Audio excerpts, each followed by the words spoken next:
Hello YouTube, I hope you are all having a fantastic day. I'm loving this weather at the moment, so yeah.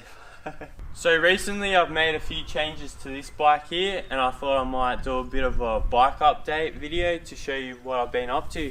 The first thing I did was replace the headset. Somehow the Hope bearings came apart, and here's some of the pieces from that. What I did was replace it with a FSA headset, but instead of using the new cups, I just used the old Hope ones. The reason why I think they broke is because I used the old upper bearing cover from the original headset, and that was for a loose bearing headset. The Hope one didn't even come with one, so I just had to use it, and that's why I think it broke. But like I said before, I still use the Hope cups because they look sick.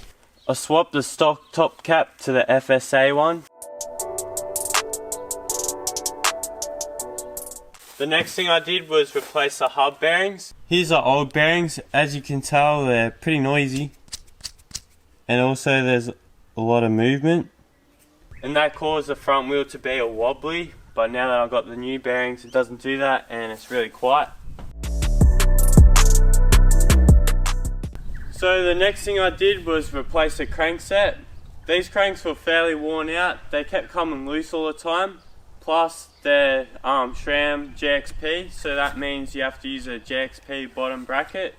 And to use the Hope one I plan to use, you had to get an adapter. So I thought I might as well just get some new cranks.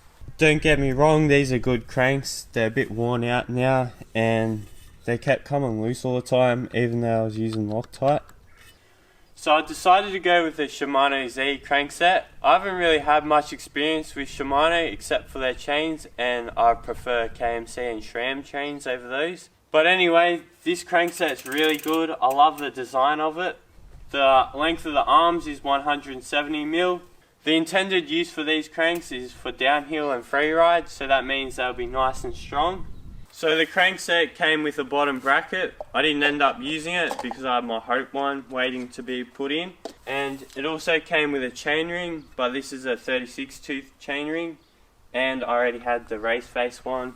Another thing I did was flip the chainring around. Someone commented that I put it on the wrong way, and yeah, I've got to agree with them. I had a look, and most people put it with all the race face logos facing out. I really don't think it matters because I had it the other way, and I never had any issues with it being like that. I thought it looked cleaner the other way, but now that I have these cranks, it actually looks nice. So I finally got the Hope bottom bracket in there now, and I also got some crank boots for the new cranks so they didn't get all damaged like these ones, and I reckon they actually look cool too. I had to modify them a little bit because they didn't quite fit on. The next thing I did was replace the dropper post remote. I broke my old dropper post remote in a small crash and it ended up snapping it. This is only made out of carbon. I replaced it with a wolf tooth dropper post remote. I prefer this one anyway. It looks cooler and it's nice and grippy. So when I did that, I had to replace the inner and outer cable. Speaking of cables, I shortened them all, even the brake hoses. I used some heat shrink to keep it all tidy and some small cable ties. You guys were giving me a bit of feedback about my messy cables, so yeah, went ahead and fixed that. It's much better now, nice and tidy, and they're not hanging way out here. I was able to get the dropper post to sit nice and flush in the frame this time. I don't think I was able to last time. I thought it was because of how the frame was, but maybe it was just because there was extra cable in the frame. And that's a good thing because I want the seat to be out of the way as much as possible, but still be able to go up when I want to sit down and pedal. I don't really care about proper height. If I want it to go up higher, I can just loosen that and put it up. Another thing a lot of people were commenting about is how I put the tyres on the wrong way. I put the DHR on the front and the DHF at the back. I thought the DHR was more aggressive. I knew it was supposed to go on the back, but I thought just look grippier, and I like a grippy tie at the front and like a more slicker one at the back. So that's why I did it like that. But anyway, I listened to you guys and it seems to be nice. The last thing I did was mess around with the suspension a bit. I added some more air volume spacers. Originally there was 2 in there, I added an extra 3.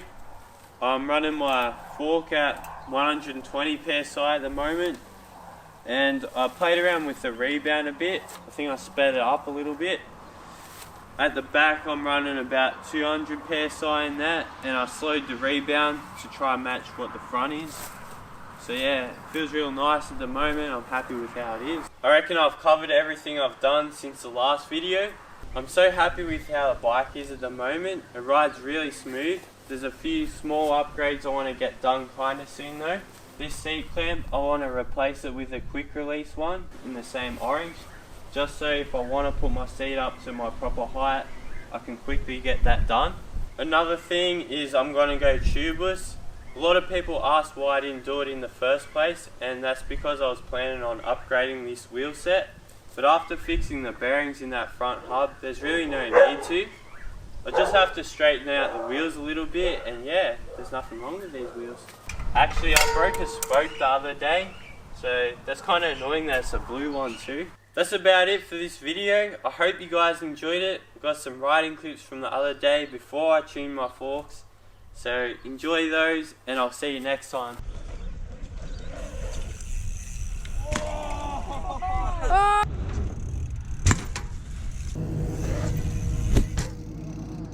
Ready? Yeah.